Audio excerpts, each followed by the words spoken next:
Excellent. We'll kick this off. My name is Jeremy Fojut. I am one of the co-founders of NEWaukee.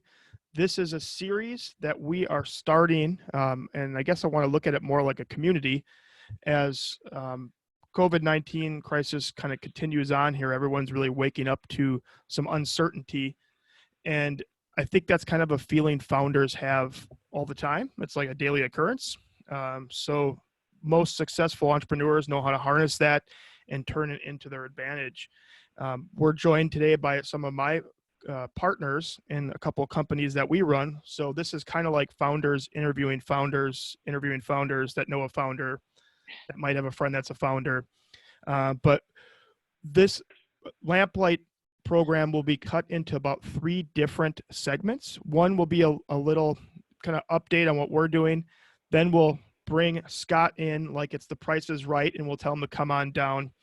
And then at the end, if there's anyone in the audience that wants to participate, I'd like to know kind of maybe what you're building in your community. As we'll be interviewing people on this session or on this or video cast, I should say, from all across the state and maybe beyond, I'd like to kind of make sure that people can also have their voices heard. If at any time you have any questions throughout the show, just put them in the Q&A and we'll read those periodically or maybe at the end. I'd like to thank our sponsors, North Shore Bank, for sponsoring all these programs NEWaukee is doing on the Cloud Cafe. This is one of many. If you are interested in all the other programs we do, go to our website and sign up for our newsletter. We send out a weekly schedule. And I'd like to thank Ginger Lazovik at Shorewest Realtors for sponsoring our online content. So I'd like to get started really just so the audience might not know that NEWaukee is a company, Nuance is a company that we're partners in, the Rev Collective, and also place-based development. And I'd like to just give a little bit or get a little perspective maybe from you, Angela, on what the Rev Collective is and how is the Rev Collective responding to this crisis right now?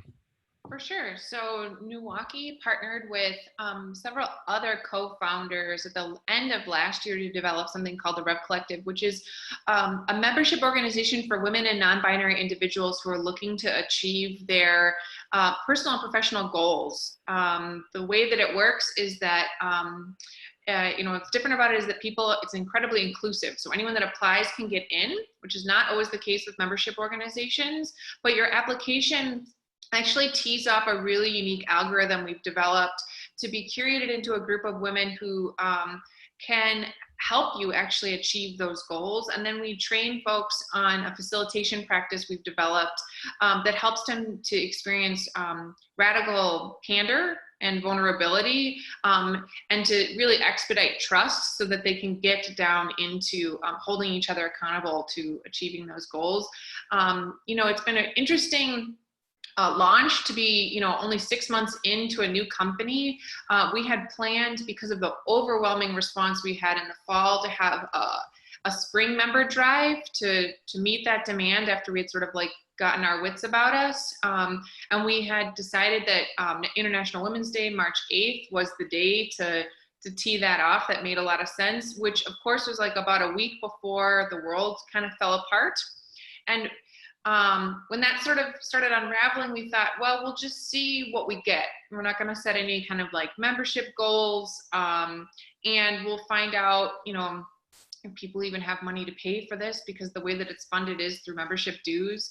And on both accounts, we were just really overwhelmed with the number of people who saw the social distancing orders come through, and decided that joining a collective right now is what they need to really like transition into whatever their new life is going to be. And then we were really overwhelmed with how many people were not only willing to pay, but then willing to pay for other people to go. So we were able to offer scholarships for folks who perhaps did lose a job or got furloughed, but still felt like the Rev Collective was what they really needed. And so I'm really feeling like, the point is, even though we have to be apart right now, people are still looking for community. Most of the folks who are in Rev Collective are actually other founders. And so, especially right now, in light of this conversation of Lamplight, folks need each other to sort of like weather this storm. Excellent. And Amanda, can you tell us a little bit about Nuance and really how you're helping people that have been impacted by this? Sure. So Nuance solves talent challenges. For companies, that's attracting or retaining the right talent. For individuals, that's helping them put their skills to use or find the best opportunity. It's been a mix. We have clients who, for instance, we work with bright sellers, and people are drinking a lot of wine at home. So for them, it's about helping to grow the team. For others, unfortunately, they might be finding themselves in a unexpectedly on the job market. So we've actually launched a fully online course with like our resume templates, our interview prep, and all of that to try and get that information out there. Excellent. Well, I'm going to introduce our special, amazing guest here, who I've kind of really met through Twitter. So I want to bring in, I'm going to ask him to start sharing his video here. 1 second. Scott, if you can kick up your video. Scott Resnick is an entrepreneur, civic leader in Madison, if you don't know him. I noticed the people at RSVP to promote kind of all around the state here, so it's not just in Milwaukee. He's the Chief Operating Officer at Hardin Design and Development, which is a national leader in custom enterprise web development. He bootstrapped the company from 0 to 8 figures in revenue, oversees business development and national partners with clients such as American Family, if you've ever heard of that little company, Coleman Campers, FedEx, IBM, Toyota. And he was really the visionary behind starting one of the efforts in Madison called StartingBlock, and became the first executive director in 2015. He's also involved in served in the Madison City Council, where he can create a platform for innovation, specifically around social mobility. And Resnick led efforts to close the digital divide, passed on its first one-of-a-kind $1.5 million seed fund to spur women and underrepresented entrepreneurs, and legalized opportunities in the sharing economy. Wow, that's a lot, Scott. Welcome to the show. Yeah, I like when you put it all like that. One, I get to take credit for a lot of other folks' hard work and initiatives. So I really am appreciative that there's a whole team that makes me look good on a regular basis. But thank you for having me. Yeah, awesome. This is great. So this Lamplight program we're doing is really tackling and interviewing founders, but it is also about what are you people doing in community to lamplight their community, which gets beyond just founding the company and working in your company day to day, but how that has impact in the city. And I love the fact that you're kind of an entrepreneur and a civic leader. Before I ask more about you, why do you think both of those are important? Well, so I believe that they intersect each other. Right. So when you look at, truly inspirational models in cities, in technology, it's where both intersect each other. The best technological solutions are the ones that change the game for how we interact with our city and our community. And it's cities and communities that have facilitated, such tremendous growth. So I see that both work in alliance, and quite frankly, I see them parallel to each other. Scott, you have a ton of accomplishments that we want to dial into, but can you start with the story of how you bootstrapped your company? Maybe start from like the point where you like had the idea, and like what made you want to pursue this lifestyle as an entrepreneur? Yeah, so why? I mean, the why is a pretty simple answer. For the most part, I was broke. So we were in college. My business partner and I at the time, we had a team of essentially 8, and we had this idea. So put yourself, whatever you're doing 12 years ago, where you were in a pre-COVID world, back in, well, it's even more than 12 years ago. I'm getting really old. In 2006, and we had this idea that folks would want to be able to watch TV online. And sure enough, people do want to watch TV online. The reality is it wasn't a team of college students that were going to be able to execute on that final vision. So it was actually from that first failure that we regained that entrepreneurial spirit and created Hardin Design and Development. And what Hardin became was essentially an enterprise web development company. And what we would do is literally comb Craigslist. I kid you not, just asking anybody anywhere around the world that we could do web development cheaper and faster than essentially anyone else. I will say we did not find American Family Insurance or FedEx on Craigslist, but good work proves more good work, and a little bit of luck, and we essentially were able to grow the company substantially from that point. That's so interesting. So this being the second big financial moment in the, in our economy for Hardin, are there lessons that you learned in 2008 that, are coming back to mind for you now in 2020? Certainly. What I'll say is we ran the company as cheap as humanly possible. Like, I remember at one point where we had someone coordinate internship opportunities, and we all of a sudden had 40 interns for like 30 desks. One, we will not make that mistake again. And I will say, handing a large company over to a bunch of 22-year-olds, it creates for some chaotic moments. I apologize to literally all of my past employees who can verify any of my stories that I can share here, and the ones that I can't are totally true. We had no clue what we were doing. But what we did understand was that our business model was critical. Literally understanding how each dollar flows into the company and talking to each of our clients on a day-to-day basis.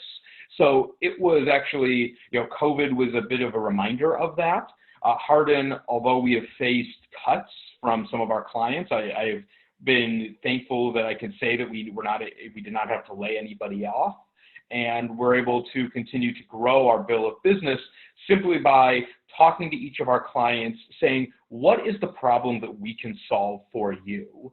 And that was sort of the one genius moment, if we had one. It is every company, large organization has a pain point.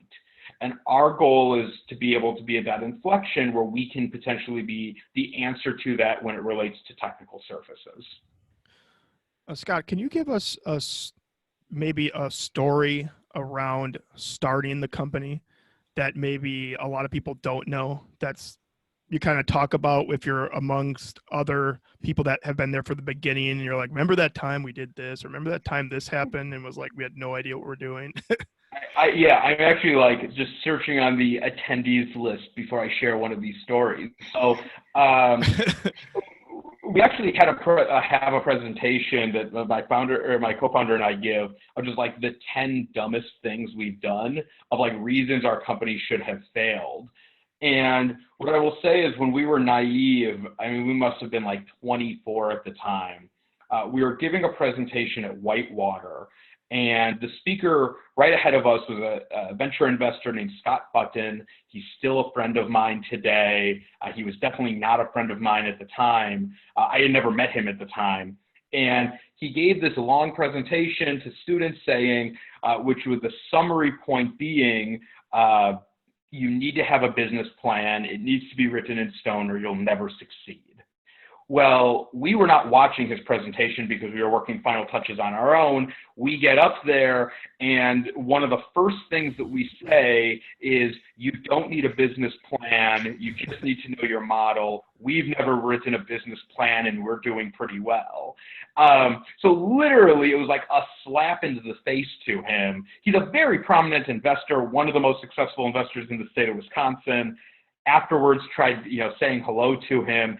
The guy like shakes my hand and heads in the other direction. And I'm like, what did I say to him? And it was only like 2 hours later that I realized I had basically been fairly condescending to his entire presentation. And just so if you have questions, you can use the question and answer forum again. If you're on Facebook Live, because this is on there as well, you can ask a question and our moderator will post that in the chat in here, and then I'll read it at the end.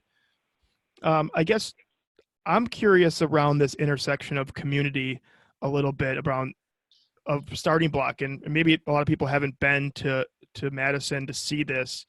Talk about the starting of Starting Block. Talk about that and the ideas that came together, some of the snags maybe in building something new like that, and then some of the successes. Yeah, so what I would say about Starting Block is this was an idea essentially among 4 entrepreneurs, myself, Forrest Woolworth of Per Blue, Troy Vossler of Generator, and a few others, essentially saying, we're all startups. What happens if we became best buddies and all owned a building together? We could put our offices together, and then instead of giving the money to a landlord, we could create a nonprofit and put it back into the startup community.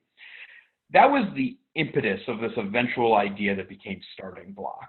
So what Starting Block eventually became was a 50,000 square foot facility that's located about 8 blocks from the state capitol, where it is a single spot for entrepreneurs, no matter what type of the company it is. If you're a high growth entrepreneur looking for the resources, capital, mentorship to get your business going.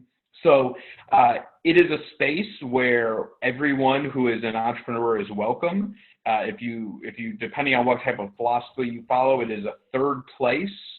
Where essentially anyone who's looking for guidance can call home.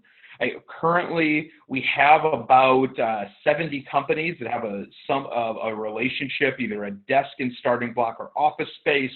Those companies have gone on to raise well over $20 million in aggregate. We're getting ready to release our next round of lifetime numbers of both sales for those companies, and quite proud of the founders that are all able to work together.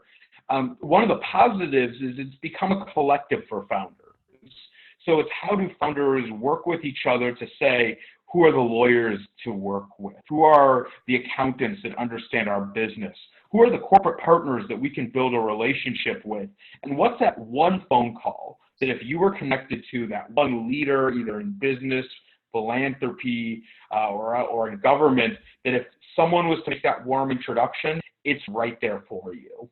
And as we find, larger ecosystems that have really, struck gold, that have, become that exponential growth, have third places and networks like this that's really been able to amplify the companies in their community, and now have become a cornerstone for the Madison community.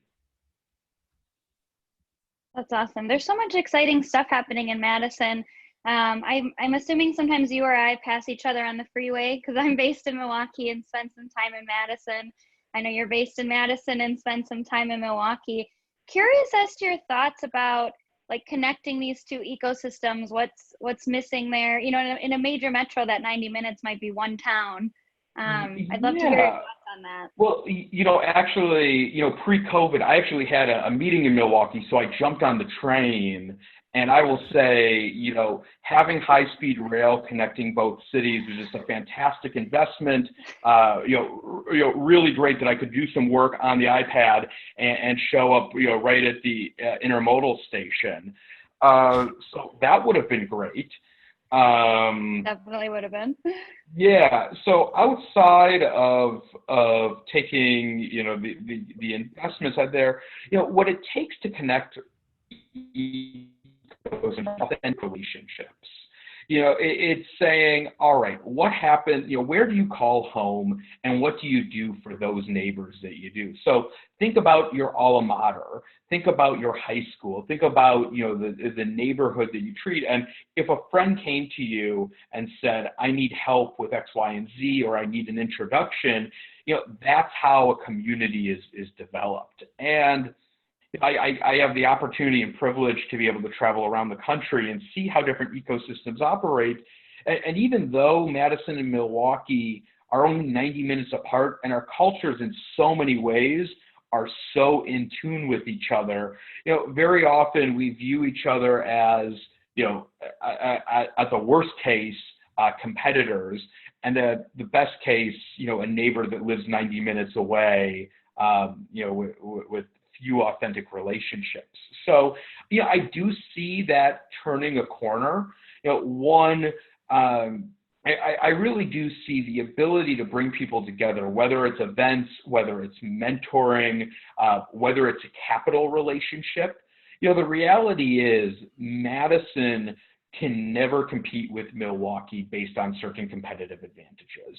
The number of corporate partners that you simply have in place in Milwaukee, I am truly envious of being here in Madison.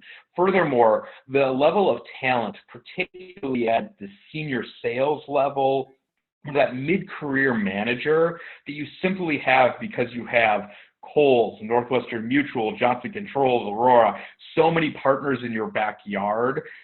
Madison is still a small city in comparison to that. So it's playing upon your competitive advantages and being able to share those advantages, with the city of Madison. And for Madison, we are aware of the startup creation and the innovation, the early stage problem solving that we have, but it's how can Milwaukee bring that and power that to, fulfill that to the next level. And what we find now is, zooming across cities and across nations, we're building those relationships locally with Silicon Valley, New York, Chicago, but how to, and London, Singapore, and others, how do we bring more of that and look for that talent right in our backyard? So what I will say is, I don't believe that we'll go to a true post-COVID. I don't see, offices disappearing. I don't see 100% work remote. I am more than happy to argue that with folks. I don't see it in the forecast, but I do see the opportunity that regional connections where we may not be in the same zip code 100% of the time, being more accepting for a 2-day work from home, a 3-day work from home, where the commute from Madison to Milwaukee is more than palatable. That makes a lot of sense. And I do appreciate your tempering the extremism. It's been interesting to see, especially as NEWaukee has sort of ventured upon our own real estate development. Now, it won't be as focused on high growth startups, but more like Main Street businesses and creating a new ecosystem for them in the Beacon. We obviously are watching what everyone is saying as it relates to commercial real estate very closely. And I agree with you. I think the idea that it's going to be all remote, or, you know what I mean, the people need to entirely get rid of their commercial real estate investments. I don't think it's going to be like that when all of this is said and done.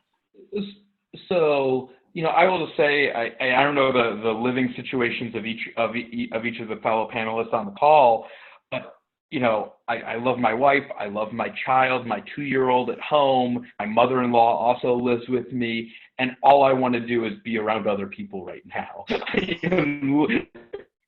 I am out. So if you were to tell me, all right, forevermore, we're going to be working from home, COVID is very serious for, particularly our loved ones and those who face, other medical ailments. But I will also say this is not going to be the zombie apocalypse. I don't think we need to shelter in place at that level. But the reality is, I do still think that there is creativity that gets sparked by human interaction. I have not found a Zoom call that has replicated that type of emotion yet.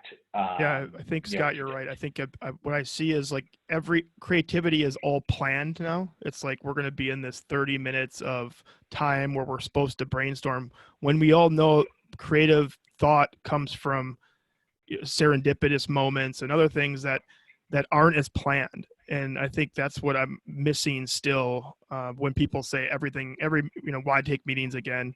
Why do this? And it's like, it actually, when the meeting's done and there's that 10 minutes after a meeting is sometimes when a conversation sparks that wouldn't have happened if it's you cut off right at the end of a Zoom call. Totally. So the one other thing I would add there, it's also how to add new members to the community. So what's great in the city, or what is great in a community or an ecosystem, is one that can always grow. And what I'm finding right now, and maybe others want to chime in and thoughts, is growing inside COVID creates a challenge. My own company is challenged for their own growth. Of as we're bringing in new developers, new relationships, not being able to have that same community that you have in a one-on-one interaction. Communities are going to need to still find ways to grow, and I assume it's going to take more than just Zoom to accomplish that. No, I agree with you wholeheartedly. And actually, so this is sort of a tangent from that. Another way you've lamplit Madison is your seed fund to spur women and underrepresented entrepreneurs. Can you talk a little bit about what that is and what you had to do to accomplish that? So that was while I was still at the city. At the time I was on the city council. I am no longer on the city council. I ran for mayor about 4 years ago. Currently not the mayor of Madison. Did get to be there for 1 day, so it was very cool. Halloween, I was the mayor. It was sort of a joke for everyone. So one of the pieces that we were able to do is create a citywide pool of funds that were eventually actually dispersed through the Doyen Group. This was through a competitive bid, and the Doyen Group had the freedom to basically create a program to help entrepreneurs. The program that they eventually created has a couple different components, including equity investments as well as seed grants up to $50,000. So they've been able to distribute that to entrepreneurs and surround that with mentorship, guidance, and programming. So, I have a ton of different opinions on where you want to have government interjection when it comes to venture capital, but this was one area where we saw that Madison was underperforming and what made sense to try to spur additional capital investments. So in prep for this, I reached out to a mutual friend of ours, Archnessa High. I think I saw her maybe in the attendee list because I knew she would have great insights and some great ideas for questions.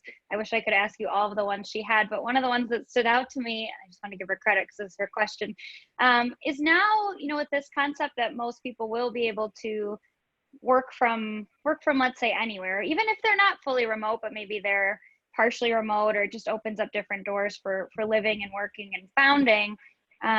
What do you think what changes do you see for where and how founders choose, where to start a company or where to keep their company? What do you think cities should be thinking about?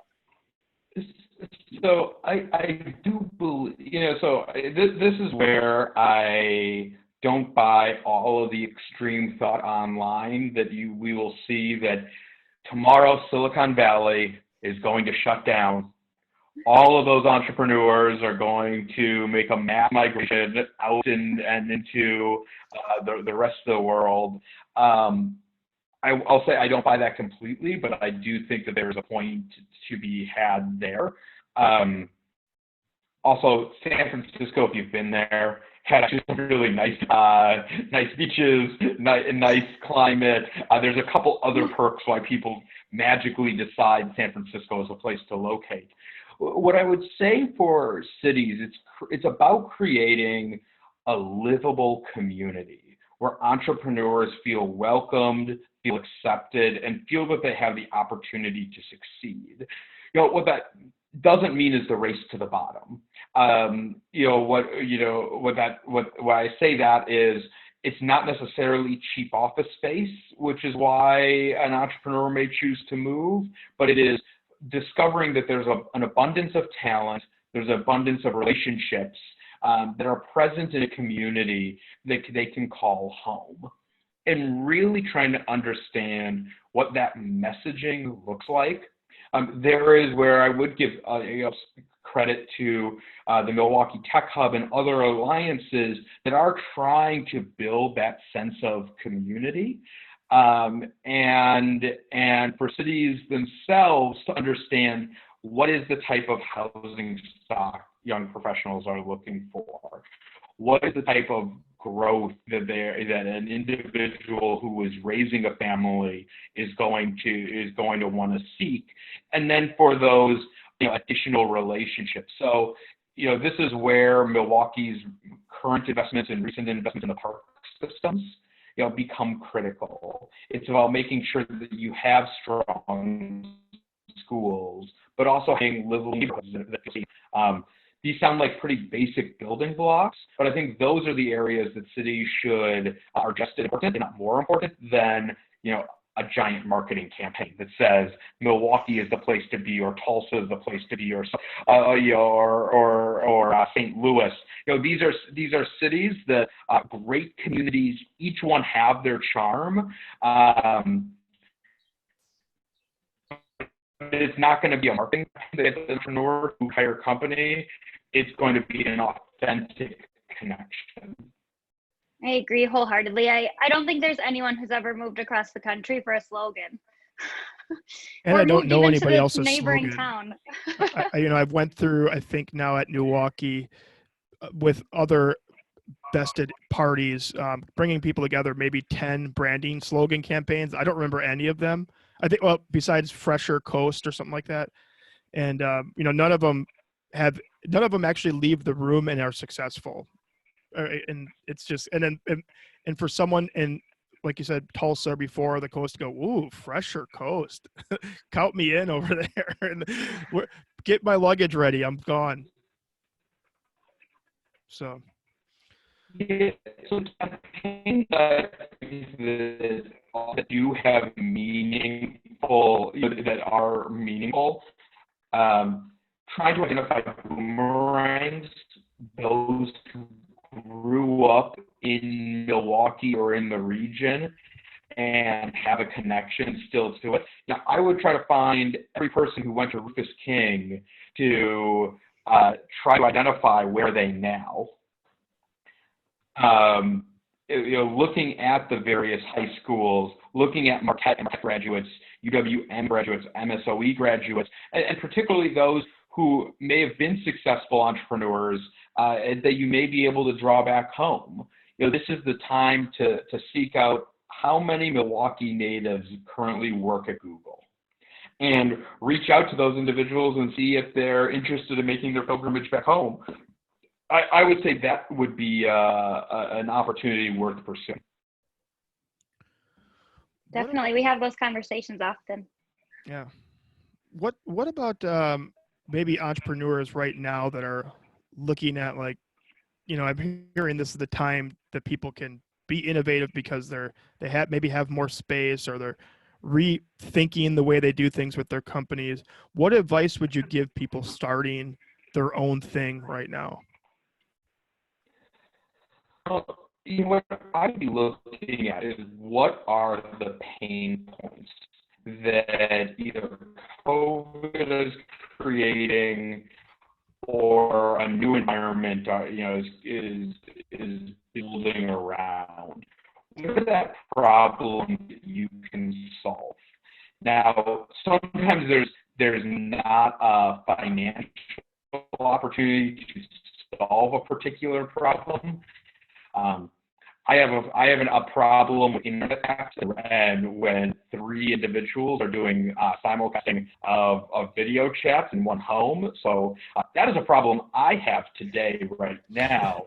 But looking at other problems that either companies are facing and trying to source those as best as possible. And that's where I think, whether it's NEWaukee, whether it's StartingBlock, whether it's those accelerators, whether it's M-Hub or Yes, trying to help be that sticking point and that inflection point where corporations can share their problems. This is where reverse pitches come in, where a corporation could share what they need to have solved to the community and putting the community to work. Entrepreneurship is not easy.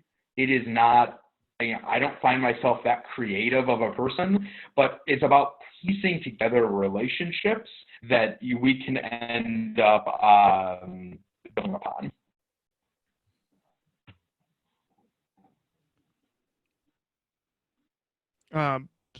I have a question here, Scott, from the audience, from Sean. If you were going to try to link different ethnic and socioeconomic communities, where would you start? So I would start in a couple different ways.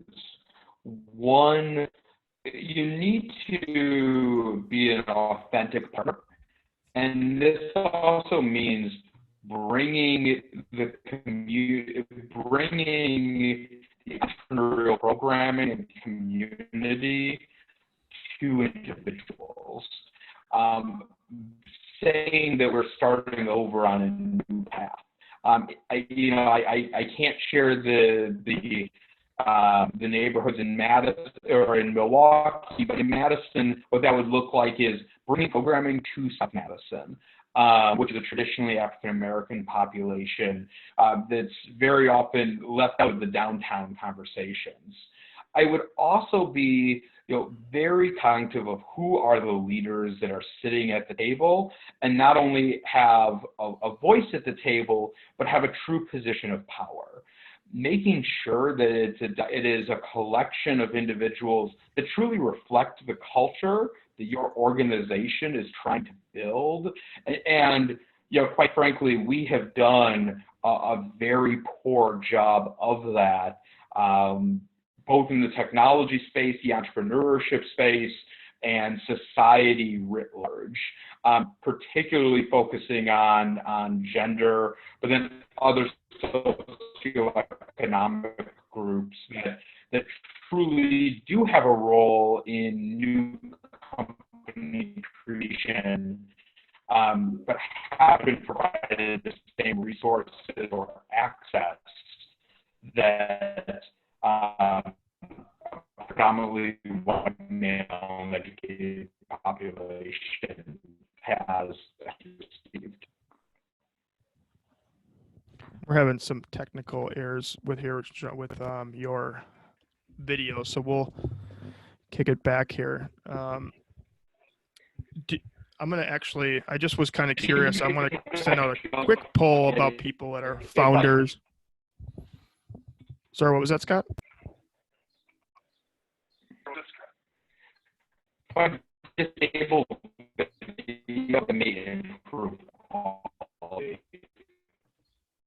gonna actually. Can you stop the video? Yeah, I was gonna stop your video there. Can you hear me? Yeah, I can hear you now. There you go. That works. Fantastic. Okay. I'll kind of, actually, we're kind of coming up on the end here, so I'll close up. Maybe I'll ask Amanda and Angela if they have any last questions, and maybe I'll kind of end it with a question. I don't have a question. I just want to applaud you for your optimism, Scott. I just think it's so easy with how unknown everything is to be a pessimist in this moment. And I honestly believe that you're going to succeed in whatever you do because you are so positive. And so I just thank you for that. Well, I will just say, success is what you make it out to be. There's a lot of interpretation of what success looks like for an individual or a community writ large. And my perception here is we're going to make it through it. And if we fail, we're all going to make it, we're all going to fail together. So who cares who's succeeding if the community's failing as a whole? So, if that's one, I don't know if that's the right optimistic note to think through. But at the very least, I do see that, there is a recovery effort. And, the thing that I've just been more impressed with is not only just new names, new leaders stepping into roles and positions that were just never designed for them, whether it's someone who's leading a rally to support nurses or a random neighbor who is collecting meals to support our first responders. There's just so many folks stepping up in our community and seeing more of that and understanding post-COVID, we now have new leaders at the table that we can empower. I'm really, in that side, there's a lot to be frustrated with on society, regardless of your political beliefs, but I am really still bullish on people in general. So I do have, some of the polling, about 50% of us are founders in the audience. And I'm just curious if anybody wants to get 2 minutes, and I'll promote them to a panelist to just say a little bit about their building their communities. If you do that, please just message me in the chat box. You can message me privately or just to the group that you'd be interested in that, and I'll promote you. If you want to stay hidden, that is fine too. Not everybody wants to talk, but I'll kind of ask you one closing question then, Scott. Who else is really lamplighting the Madison community, maybe from an entrepreneurship angle or maybe the civic field that you've just been impressed with maybe in the last year? Oh, I mean, there are so many to name. So what I don't want to do is leave someone out. That is a dangerous notion. But I will share.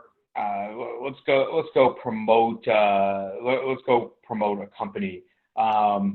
Image Mover is a company that was focused on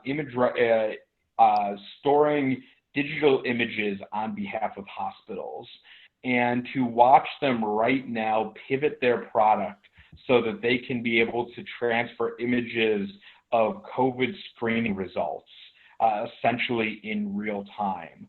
We have Carepool, who is a startup that was focusing on to become the Uber of Medicare transportation, and have reformed their product to essentially shift and trying to deal with individuals who may be COVID or dealing with medical emergencies, and to be able to support our hospital systems. We have dozens of entrepreneurs who have really stepped up, whether it means building PPEs or really have been like the face of the new wave of leadership. And that is just a heartwarming piece. I am ready to hand over the mantle at any point. I am fine being a subservient leader and saying someone else needs more attention than I've been granted or deserve in the ecosystem. So I'm really excited for this next wave of leaders to be emerging. Excellent. Well, I want to thank you for your time today.